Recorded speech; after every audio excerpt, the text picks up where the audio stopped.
Suraj asked me to come and do a little keynote. So thanks for having me. It's wonderful to meet you guys. And it's all about dealing with trauma, walking through it. So I'll tell you a little bit about my story and what happened with me. And I'll be pretty vague about it. I think you need all the gory details. But I suffered 3 years of deep, dark depression. I experienced betrayal from the person closest to me. And there was even the person was so scared to tell me about it that there was lies and cover up to the point. I got little to no support from my family. I was very much alone. It was the loneliest time of my life. It was a very, very dark time for me. It's a very much a quicksand moment. And in those 3 years of depression, it took that 3 years for me to actually find my way out, and actually go through it all and then pop out on the other side. And I'm going to share with you the process that I did to get beyond that. So this is pretty much everyone put on your seatbelts, strap yourselves in tight, because what I'm going to give you is you might not like it. Because the reason we don't break through our trauma is because this option is not available to us right now. We don't want to bloody do it. That's the tricky part, which is why if it was, you know the saying, if it was easy, everybody would be doing it. So here's the part. And so for me, I've always had a huge empathic love for humanity. I always have. I feel very, very deeply. So for a person feeling deeply to go into depression, you must know how deep into the quicksand I went. I really got sucked in deep. What an experience. I'm at a point now where I can look back in hindsight and say, would I change anything that happened? I wouldn't. And I'll explain why. And it's pretty profound and it's pretty cool, and everyone can use this. So I'm hoping that you guys will take it to heart. Okay, just let it wash over you. There's some things that I say, like, I'm not ready to go there just yet. That's fine. It took me 3 years to get there. I was for 3 years. So everybody's journey is different for them. But this is pretty much what worked for me. And I'm pretty sure it can work for other people too. I don't want people to suffer for longer than necessary. I really don't. As an empath who's sensitive to energies, I feel it. And I don't want anybody to, if I can help to remove anyone's suffering, or to actually shorten the space that they're there, that they can get to transcend it, I'll be very, very happy. So let's start broadly. First of all, we've got to look at it from a mindset perspective. And looking at it from a mindset perspective, that's why as we were meditating earlier, it's all about trying to get the mind into focus and trying to get control of the mind. The mind's like money. Let's get this right. So a very bad master or a very good it's a very bad slave or a very good master. If you can master it, it's very good. And it's just like money. If money masters you, it's not a very good place to be. If you can master on the other side, well, then you're in a very big state of empowerment. So mindset. So you get two kinds of mindsets. The two kinds of mindsets is you have the fixed mindset. Now the fixed mindset is the person that you cannot change their mind. This is cut and dry. It's black and white. I'm right, you're wrong, and that's the end of the story, and they won't budge. Those people are not coachable. Those people will not experience growth. Those people will not will have to go through big shifts in order to get to another side of that. And then you get the growth mindset. The growth mindset is somebody that subscribes to Einstein's way of thinking. Einstein said, he was a pretty intelligent guy. He said, the wisest thing I could ever hear a person say is that I know not all. I know not all. We don't know every truth in the universe. We're here to have an experience and to uncover and to remember with our source energy. We're here to have this experience. So I encourage you guys to have the growth mindset, okay? Open mind. We know that we don't know everything. We're going to be open to it, because I'm going to be saying things to you that you might just want to say, like I did in the beginning. So that was point one, the mindset. Second principle I'd like you to know is we often make the mistake because we hear in this, we're such a focused point of consciousness that all of our perception right now is just from our five senses, okay? Which is the hear, sight, smell, taste, touch, right? And we think that everything that is not real, and it's like see it, touch it, taste it, smell it, you know, when in fact we're not here, we're not a body trying to have a spiritual experience. We're not a body trying to get spiritual and to prove ourselves like so we've been led to think so many times. You are indeed a spirit, okay?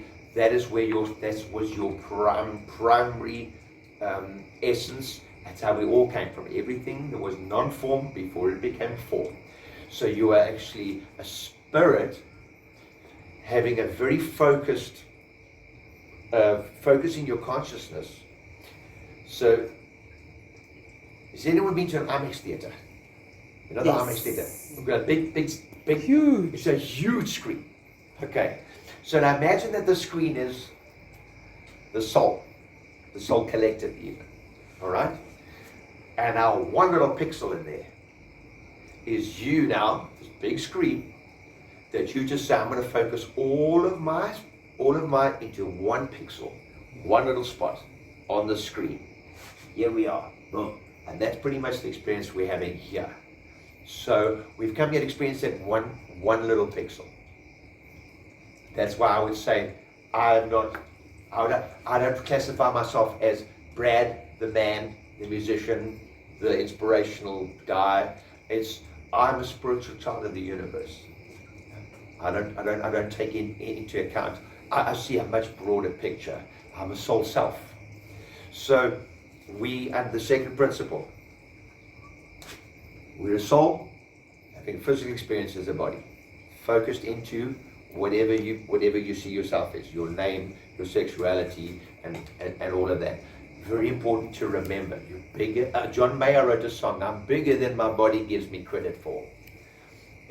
Cool. Yeah. Okay, great. Just give you a chance to write down. Thank you. Then I'll carry on. So we've got these principles. Okay, growth mindset, very, very important. And spirit then a body, not the other way around. So now, sorry, every now and again I just get a little bit distracted. Let me get my thoughts in. And often when I do this, I tune out a little bit because I do often get a lot of inspiration, and then the universe wants to tell me everything at once, and it's like, could you please just hit me one point at a time? At a time. Okay, just inspire me like this, one point at a time, so I can get it all out in the right sequence, and then every night it all comes at once, and it's like, this is a bit overwhelming, which is just quite normal. Okay, so let's dive right into the trauma. Trauma that we experience, okay, can be described as an expectation that was not met. Do you understand where I'm coming from? We had an expectation of how things should have been, and it's reasonable that this should have been. People should be decent to each other. Parents should be unconditional loving to their children. You know, husbands shouldn't be abusers. Step people shouldn't take advantage. You know what I'm saying? So most of our trauma is from an expectation that was not met. So this is where it gets kind of interesting. The result of that is we focus on the one polarized negative side of that expectation that wasn't met. And we focus on it completely because it's reasonable. It's like, how could this happen? This is not how life is supposed to be. Why isn't that person aware of it? And we focus just on the one polarized side. Now I'm going to talk about polarization because our planet Earth we're in a plane of duality. which means, like as Einstein said again, for one force there's an equal and opposite. Okay, which which basically breaks down to every single thing that happens can have a good side and a bad side. That's what they talk about in that yin-yang sign. In every bit of bad, there's some good. And in every bit of good, there's some bad. And that's pretty much how everything works. And we often, I'll show you, yes, thank you. So to give you an example of our polarized positioning is if we're standing on the top of a mountain, all we're going to see is valley. Valley, valley, valley. Okay, if we're standing right at the bottom of the valley and we're looking up, all we're going to be seeing is mountain. Right. Okay, if we're halfway, then we're going to be saying what's below us is valley and what's above us is mountain. Now that's different perspectives. Now if you get up 3/4, it's like valley, mountain, but were you wrong when you were here? No. Were you wrong when you were there? No, not at all. So there's duality. So the mountain and the valley coexist. Okay. They cannot exist without each other. Okay.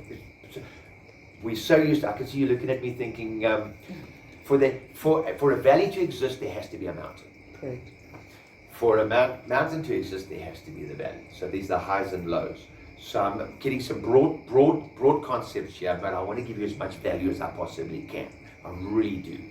So another way of looking at this is, even every single person, our souls are made up of the positive and negatives. Okay? Just as a bar magnet, and even the experiences themselves and everything, there's positive and negatives. So if you look at a bar magnet, it has the positive and it has the negative poles. Okay? And if you put the negative poles together, they repel. If you put the positives together, they repel. But if you put the positive and the negative, they attach. Now, that's a great example of our relative opposites are all connected and they coexist. They have to coexist. They are pretty much the same.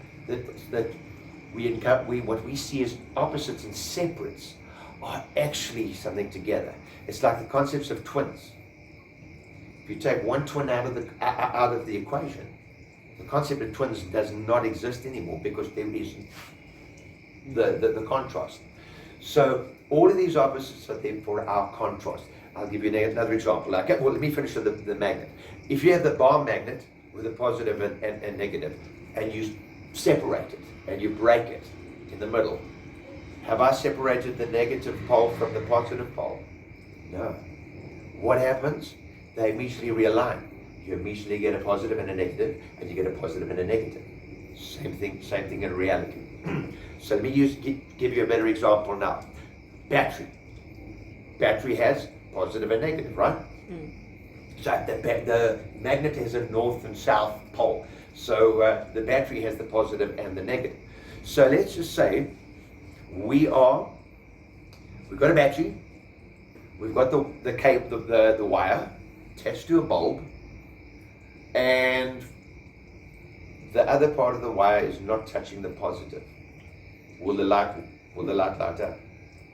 Also the same, the other way around. If you connect it the other way, it has to be the closed circuit. Everything has to be connected. So here's the interesting part. When you're just connected to the negativity part of the battery and only the one-sided part of the story, the light doesn't come on. There's no enlightenment. If you connect the positive side as well as the negative side, the light comes on and we get enlightenment. We see the broader picture. Yeah.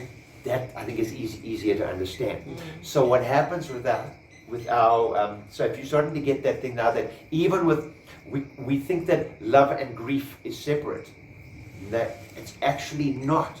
It's a similar force that's happening. Because if you have a pet that you've loved, and you've had such bliss with this pet and that passes away, you experience such grief. Because we have so much attachment to the love that we had. They go hand in hand. So relative opposites are connected. It's the same thing. Let me give you another example. Let's just say you had an infinite row of baths, and you had, so this is an infinite row, doesn't end, okay, like imagination never ends, and you've got from cold going to hot. All right, so now you could have your hand in quite a warm place here, and if you move down to here, you'll say this is cold. Now another person who's down there will be saying, this feels hot to me. Does that make sense? Now, because it's all temperature.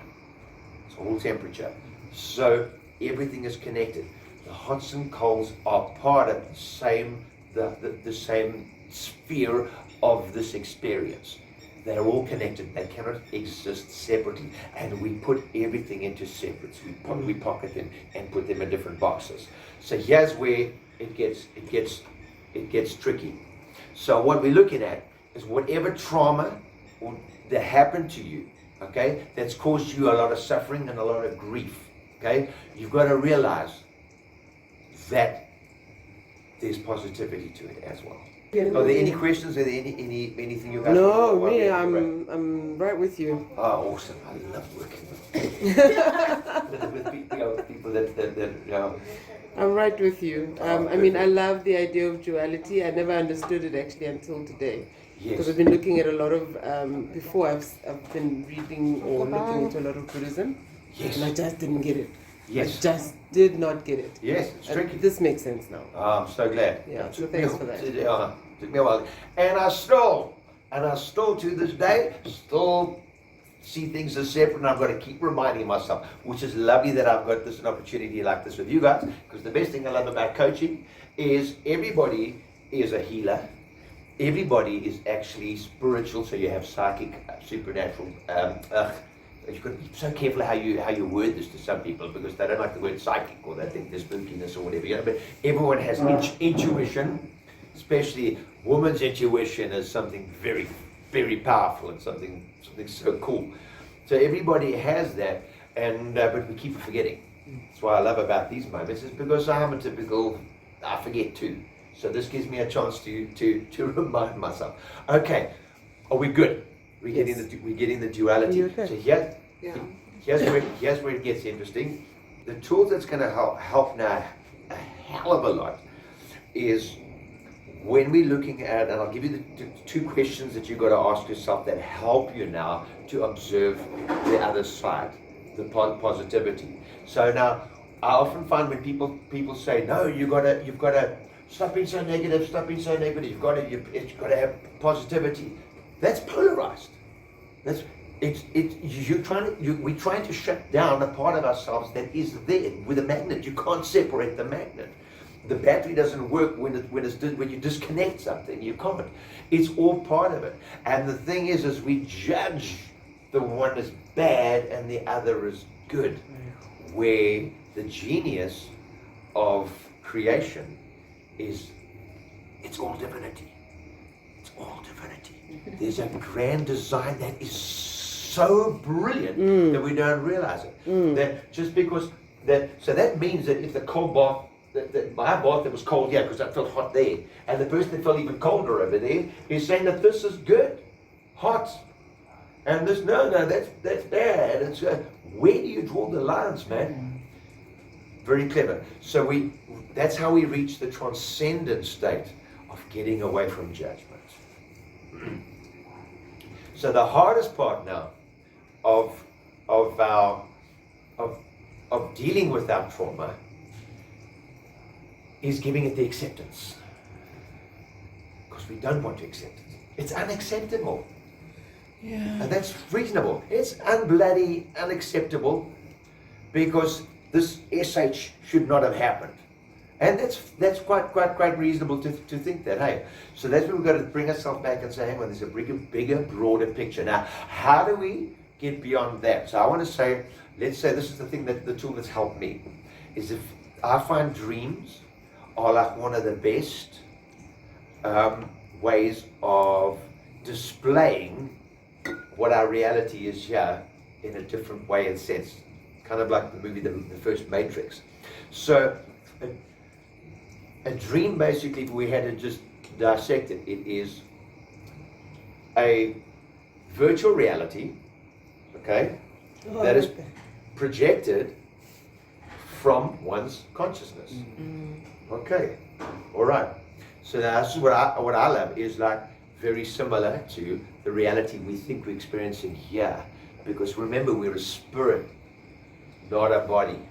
So what happens is the spirit is kind of projected itself into the dream state of what we're experiencing here for the sake of experience. Okay, and when we die one day, then basically our consciousness wakes back up to our soul self. Okay, brilliant. So here's the kicker. You're having a bit of a nightmare, and the SH hits the fan properly in your nightmare, and it's really nasty, and it's horrible, okay? You're in a hell of a state of trauma, and despair, and angst, and anxiety, and then you wake up. What the hell was that all about? What the heck? And then you can just let it go. Because you realize this was just projected consciousness. We're going really deep down the wormhole, guys. You're doing great. Thank you. So that is how your soul witnesses your drama as we're experiencing it here. It's a big concept. Are you getting that? Yeah. Projected consciousness. Yes. Please explain that. Okay, so like a dream itself is you fall asleep. Your consciousness here has a projection. And you have a dream. Right? Your soul is projecting consciousness, which is, my soul's projected consciousness is that I am an individual, Brad, a white male, okay, musician, father, that kind of thing, where I'm much more than just that. That's just the experience that I'm having here as a projection. Okay, quite a hectic concept to get your head around. Yeah. It is. I told you it's going to be. But stay with me because we'll get further on. So our soul is always in a state of acceptance of what's going on. The soul is in a state of surrender, and the soul is in a state of non-judgment because there's unconditional love. And we all want to try and align with our soul, because when we align with our soul, then we experience joy. Feelings are the language of the soul, and when you align with the soul, you normally have you'll know that you're aligned because you have a good feeling. Feelings are, sorry, Brad? Feelings are the language of the soul. So when we soul aligned, you feel good. You don't feel alone because you're feeling connected. You feel that connection. And you feel a bigger part. And normally in that state, the inspiration comes flying in as well. It's beautiful. It's a lovely space to be in. But it's like, once again, you've got to have the duality. You've got to have out of it to get back into it. To have out of it. Because everything in life is cyclical. That's why I call my business success loops. Okay. So, all right. So now what we've got to do is we've got to try and find a way to be like the soul, that we can get to a state of acceptance. What happened, happened. What happened, happened. And judge it less. See it from a transcendent point of view. It's a duality. As much bad as there in it, there's also good that's in it. And that's the big part that we're missing out and looking at. All right.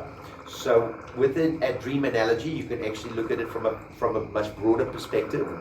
And then we can actually say, right now, I'll be very focused on the negative side of it, and that's a one-sided polarized view, and it's just caused me angst and caused me a heartache and a lot of distress. What about the other side? What about the other perspective? Because this is all that we shut ourselves down to looking at. And you'll see that normally everybody that's in an empowerment state, whatever, has come through that doctor. Tony Robbins, his mom abused him badly. She was an alcoholic. She made him drink liquid soap even. He had a rough upbringing. And most of these people, Oprah Winfrey was, a rape, sexual thing, nightmare. I mean, it's like, it's so feasible to think that no one should ever have to experience that. No one really should. However, if it wasn't for her experiencing that, she would not have been the strong, entrepreneurial, empathic soul that she is. I love her. I think she's so inspiring. I really enjoy what she does and how she does it. She's an exceptional human being. I also love Tony Robbins as well. So we're moving on. If ever you look at an entitled child, what's the one thing we notice about that entitled child? Is that every expectation that they desire is met. Yes. Bravo. Very good. Very good. Every expectation of a spoiled child, an entitled child, has been met. So the question you've got to ask yourself here is, the children that aren't spoiled have not had all the expectations met. So you've got to ask yourself now, if I had not experienced my trauma, if I had not experienced the whatever it was, what growth and freedoms could I be missing out on? And if I had avoided, that's question number one, and if I had avoided that trauma and my expectations had been met, what would have been the downsides to that? It's a hard pill to swallow, Brad. It's a very hard pill to swallow. And it's not easy. It's a jagged, it's a nasty thing pill. to do. And your survival mind. So there's two parts of the mind. You've got your amygdala, which is your survival mind. That's the fight, flight, or freeze. Okay, that's there just purely for self-preservation.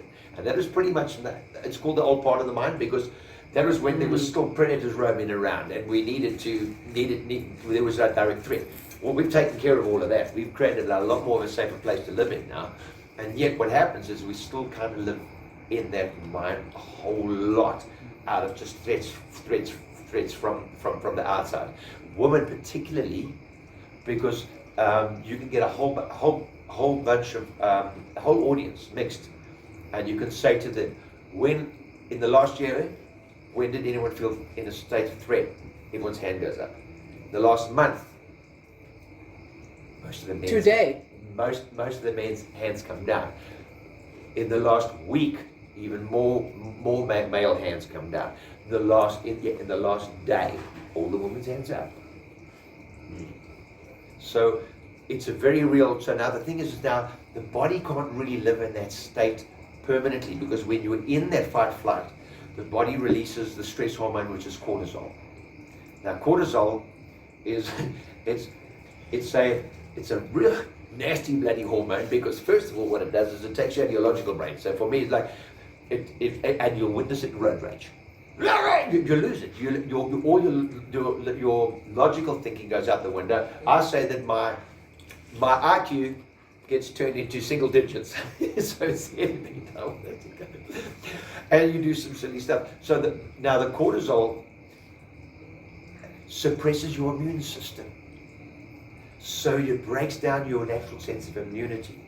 Okay, so you can get sick a lot easier, and that part of it is your body telling you. I always see whatever happens to you from whatever these people like to say are illnesses and disorders. I think that the sometimes the medical industry comes up with some really nasty names for this. I mean, when I first of all Googled depression, up came mental disorder, mental illness, and something disorder. I can't remember right, but it was like disorders and illnesses. They're really going to make people feel good about themselves. And I say, duality. It's your body telling you that something is out of whack. We're not in balance anymore, and it's the feedback mechanism. You're going to get sick, and the longer you live in that, the worse, the stronger the feedback is going to come to tap on your door. Cool. Now you've got the logical part of your brain, which is the prefrontal cortex. That's the more logical side. Now the interesting thing is they don't work together. You can only think one thought at a time. So what happens is when there's a threatening thing, the amygdala kicks in and it's like I've got to survive, and then usually fight, flight, or freeze. And what happens is now, often when we try and do this work that we're doing, it's going to be like, this is a threat to me, this is and the amygdala wants to jump out and say, and you want to freeze. You want to then procrastinate a lot. As soon as you can break out of that and go back into the logical part of your mind, that's why these questions are that's why these questions are really good. This happened. If it hadn't happened, what would I have missed out on from a perspective of not being entitled? The fact that it did happen, what are the benefits that I am missing out on? Because I suffered, I can ... Because I suffered, I am so empathic with the rest of the world. Because I suffered, I'm a gentle soul. Because I suffered, I can listen and be present with other souls. Because I suffered, I'm in a much better state of awareness. Because I suffered, I can reach a hell of a lot more people.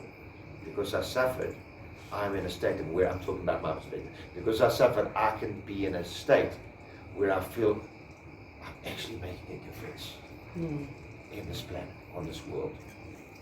Because I suffered, I can uplift, inspire, enlighten, and empower. The kicker is, at the end of your suffering is massive growth, massive power, and freedom. The other side of your suffering is huge growth, more power, and big freedom. Will you guys promise me that you're going to do the homework, which is answer those really, really tough questions? Yeah. Just look at them. Look at them from a soul perspective, and look at them from, and actually draw a line on the page and say, negative sides of what happened to me, because we've practiced those forever. Listen, that's some sick shit right there. You know, it's made me clam up. You know, and it's made. So let's put up everything, and then give yourself a chance to shift to the other side, because we're in duality. What are the things that I'm missing out on? And you'll see that it'll actually put you into the space of greater awareness. And here's the funny thing. The power I speak of, the freedom I speak of, and that transcendent state. So you're moving away. The transcendent state is basically is right, wrong. Now hang on a second. Hang on. There's wrong in that right, and there's right in that wrong. There's some good in that bad, and there's some bad in that good. And that's the design of the universe and how it works. So I'm going to witness also the good and that bad. And I'm also going to witness the bad and that good. Because it always is the case. Always. And if you can put that down and see it from the perspective of not from transcending the right and wrong, and seeing it as it actually is, from all the perspectives, a really cool thing starts to happen. And it's quite amazing. Is you naturally, and it's like, how can I feel any good out of this, because I'm now, because there's no right and wrong anymore. So how can I feel like I'm right? Or how can there's no pleasant or unpleasant anymore, so how can I feel pleasant? The most incredible thing is there's transcendent states. And when I finally got to the stage where now I am, shoo! It's a small bat. No, it's not. It's a big beetle. You are so cruel. She is. So when you actually get to that state, that you actually seeing it from a broader perspective, and you're actually seeing some of the advantages that has come out, and how that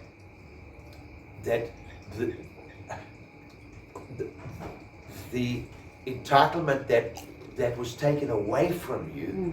So your entitlement was taken away. What's taken its place? Because there has to be something that has to take its I place. get very stuck there. Hey? I get very stuck there. Of course you do. I was there for 3 years. Can I explain why I was stuck? It's because is because I couldn't accept. I didn't want to get into a place of acceptance. I didn't want to surrender. Okay. Because to me, I was fixed mindset in the fact that wrong should never have happened. Why did that happen? Should never have happened. And then as soon as, even when you try and move beyond that, you say, okay, I'm seeing these things now. Okay, let me shine a light in this dark place. And eventually your amygdala says, that's an unpleasant experience. Freeze. You don't want to go there. Write this down. Okay. Let me just get it out. Don't write it just yet. Let me just get it out. The hardest part is realizing that you cannot go back and change the past.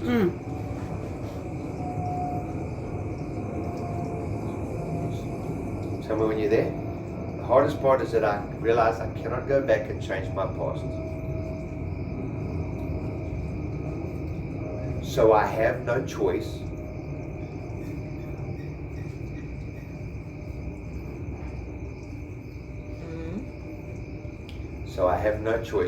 but to change my perception of the past.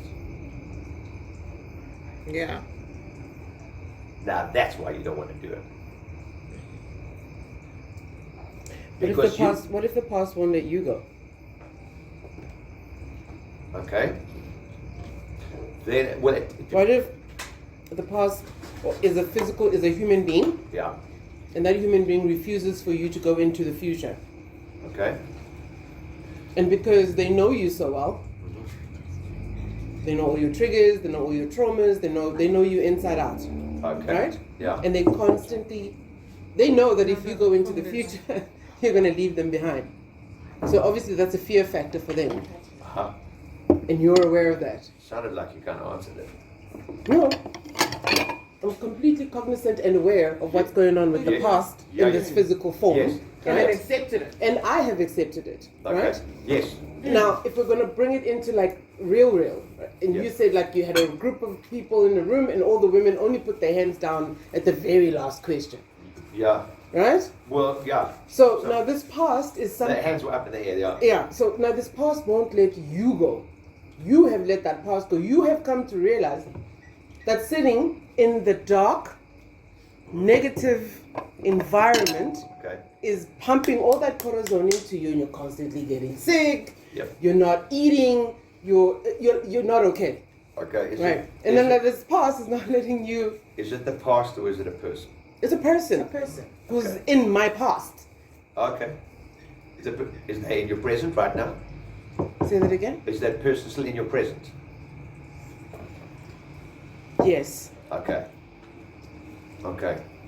You got maybe what we need to do then is maybe you and I do a one-on-one, and then we discuss that, and then we can go deep, and we can have a look because I don't want to just Sure. just Yeah, it's a bit too broad to ask. yeah. It's So a very broad question. The way I'm I don't asking. want to say to you like, listen, go to the future, because if you do go to the future, you'll leave that person behind, and that's probably where they belong. You know what I'm saying? I don't want to say that. I will simply then soul contracts as well, and then in soul contracts we're always learning from each other. But once the soul contract has been learned, release. Just explain the soul contract. That's one-on-one. Okay. We can do that another time. Cool. But I'd love to go through that with you. I really would.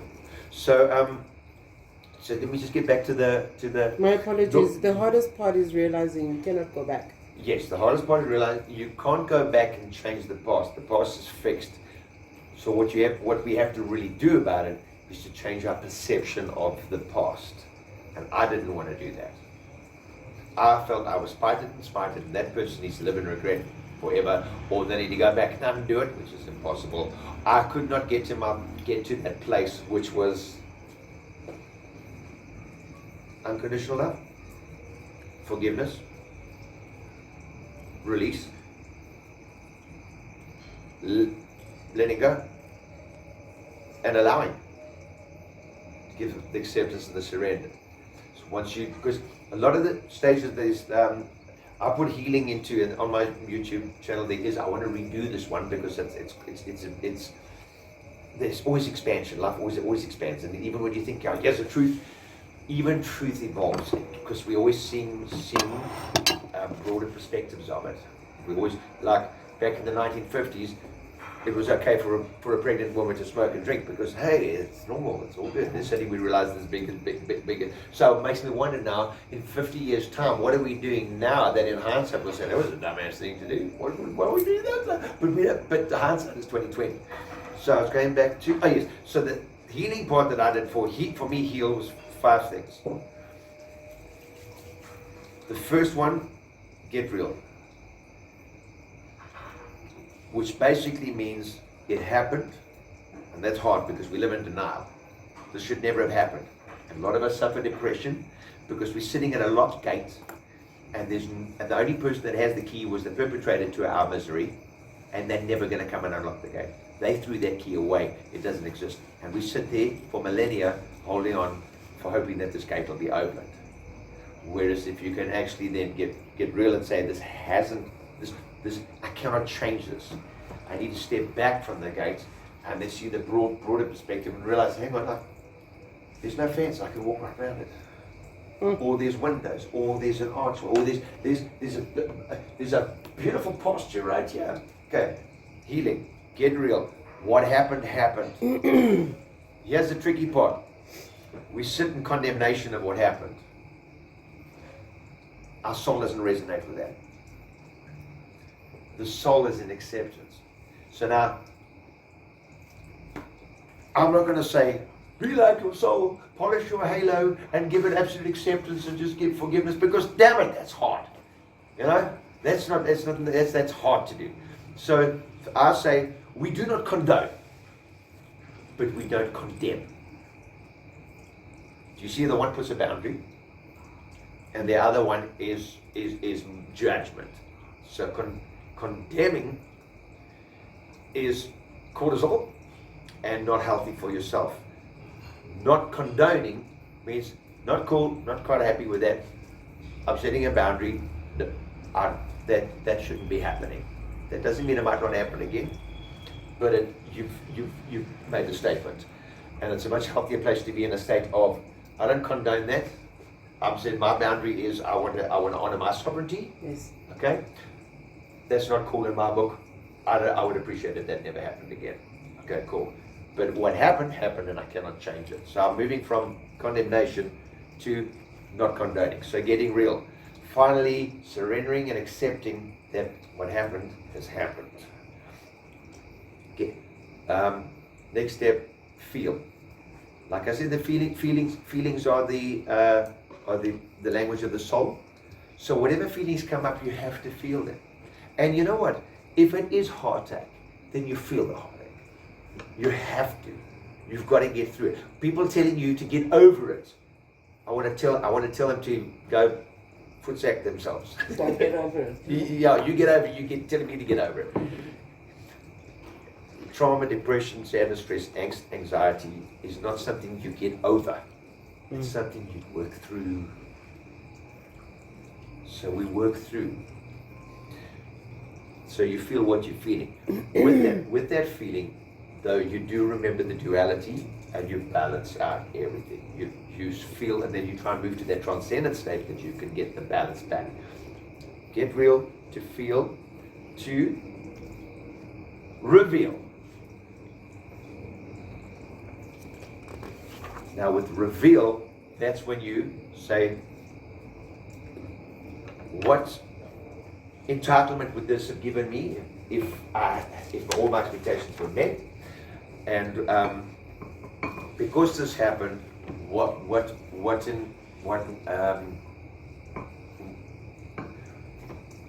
revelations and what were the good side of things that have come out that I could actually physically absorb and see and feel and actually make a note of. So we've got from get real, feel, reveal, and then deal. So now you've got the broader perspective. You can look at now. Hang on, I can actually see the advantages and the disadvantages. I'm transcending the right and wrong. I'm finding a way now to deal with this in a more from a more transcendent level, from a higher vibration. Then the last one, seal, S-E-A-L. Seal. You put a ceiling on it. Now that doesn't mean it's not going to come up again, because I'll be honest with you, my trauma still raises its ugly head every now and again. And I go, I know you. I know you. You're no longer my enemy. Come here. You know, well, we don't have to push it that far. We don't have to say you're my buddy. But you say, you've taught me some great awareness. It's been painful. I'm not going to lie. But it's the transcendence that I've experienced has been amazing. The self-awareness that I've had has been incredible, because it's not about changing the other person or wanting to change them. It's about showing us our own, because that's what our purpose is here. It's all about our own self-awareness, and to everyone else's. It's your journey and your. So anything that is the outer controls, you cannot control anyone outside of yourself. That is out of control. Your inner controls are within control. Anything outside of yourself is out of control. And all that is within you is within your control. As tough as it is to shift your perception of what happened, it's possible. And that's pretty much the path to healing and the path to expansion and growth. And the funny thing happens, we do the seal part. So that we're doing the seal part, yes. So that it's going to raise up its head again. And then what happens is, so I know you, and you go through the 5 stages again. The amazing thing is now it doesn't take 3 years like it did before. So not always the most pleasant thing, and sometimes, especially when my biorhythms are low, everything is cyclical. So when you're up at the top of your biorhythms, you feel good. You actually feel pretty good, and you can handle your trauma a lot better. It's when our biorhythms come to the bottom of the cycle, and men feel this too, by the way. I really battle, because suddenly all of that resentment creeps back in again. And it's like, hold on a second, I know this. And then I remind myself of what I went through. And it gets quicker, and it gets quicker, and it gets quicker. You deal with it faster and faster. And what happens is, it raises itself up less and less and less, because your vibration is getting higher and higher and higher. What was I going to say? Anybody? Don't greet him. Don't greet him. Okay, silence! Keep it down, I'm talking here. So you heard of the statement of what you resist persists. So any state of resistance, what happens? It gets bigger. When you're in a state of more surrender. When I say surrender, that doesn't mean dishonoring your sovereignty. It doesn't mean having your boundaries. Okay, it doesn't mean anyone can overstep those. It means you still have that. So your acceptance and surrender is to giving up, raising your vibration, seeing the polarized perspectives for what it really is. Okay, what was I getting to here? Oh, yes, the best part of it. The best part of it is when you do the transcendent practice that I'm speaking of, and you've gone through all the stages, you've gone through all the steps. Do you want to know what the natural emotion that comes up is? Gratitude. It's mind-blowing. You know, come the gooses. It's quite amazing, because I was trying to say this earlier. It's like, this is unpleasant. You realize that you say, how am I going to feel gratitude if it's a dual bloody universe? Then it's connected with disgratitude, if that's even a bloody word. But it's quite amazing, because that is a transcendent state of being.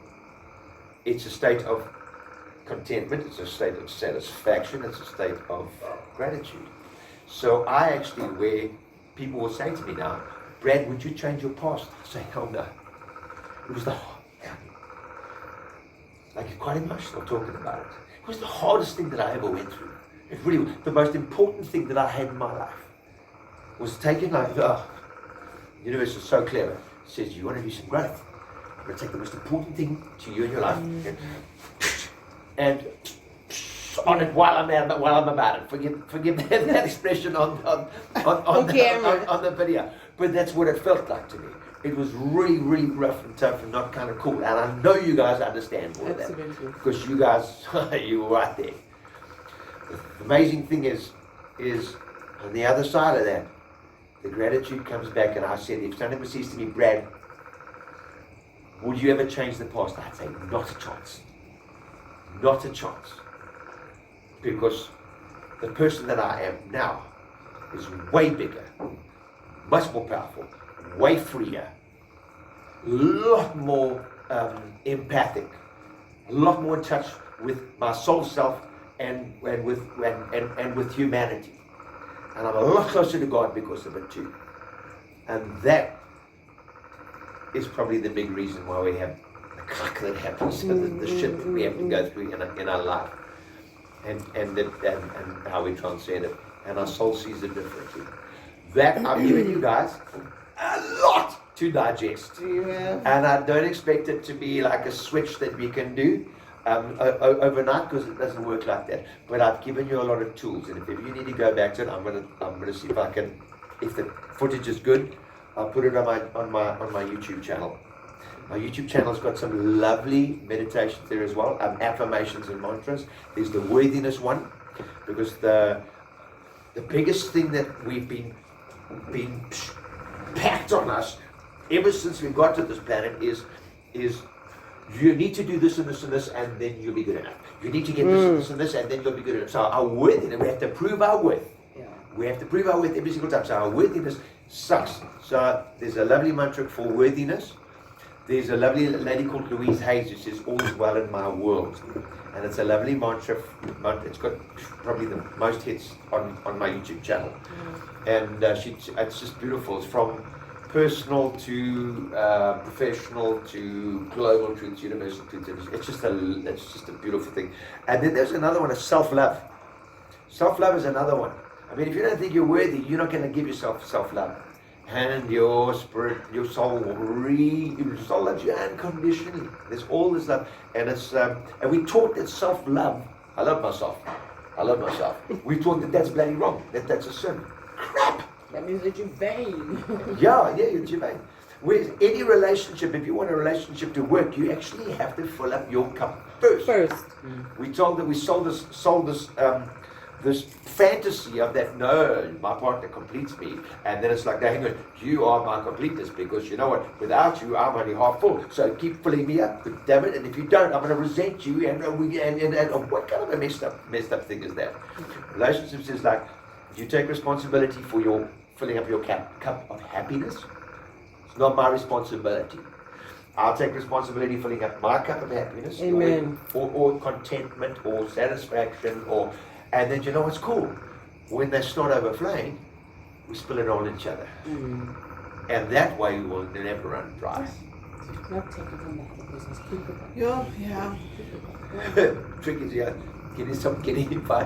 The thing is, our vibrations always basically reflect back to us what is really going on. So if we're in a relationship that isn't where I'm trying to fill up my cup and the other person's wanting it, then perhaps there's something missing. There's something that we need to address. You're playing. I find that when you're talking and you're making a video, every aeroplane comes past us. Will you get away so I can continue? So the long and short of it, you've got a lot to chew on. I've given you the tools that really work for me, and it made sense to me. It's not going to resonate with you right now. I know it isn't, and I know there's going to be but I planted a seed.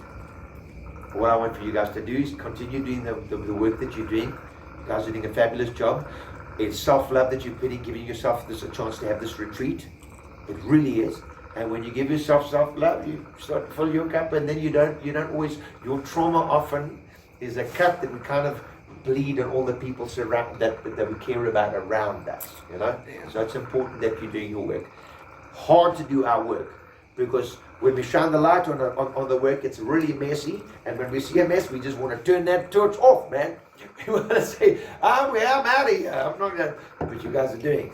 I want to commend you guys on the work that you're doing. It's brave work. It really is. And I get goosies again when I say that. So you guys are freaking superheroes, by the way. You really are. Champion. I'll give you Thank you, a brother. warm applause and all the love from my heart. Thank If you, you guys brother. ever, thank you. If And you hadn't done your work, Yeah. yes. If you hadn't gone through that. Oh, you guys are getting it. Yes, yes. You see, it's like if I hadn't done, if I was still in my shit place and I hadn't seen what was, now suddenly I'm seeing how it's serving me in a good way. Yeah. If I hadn't gone through all that crap, I wouldn't be here. And it's really cool. I wouldn't be meeting such delightful souls, oh, such beautiful people. thank you, brother. And that for me is delightful. Yeah. Guys, thank you so Thank you. much. This was wonderful. Yeah. This was wonderful.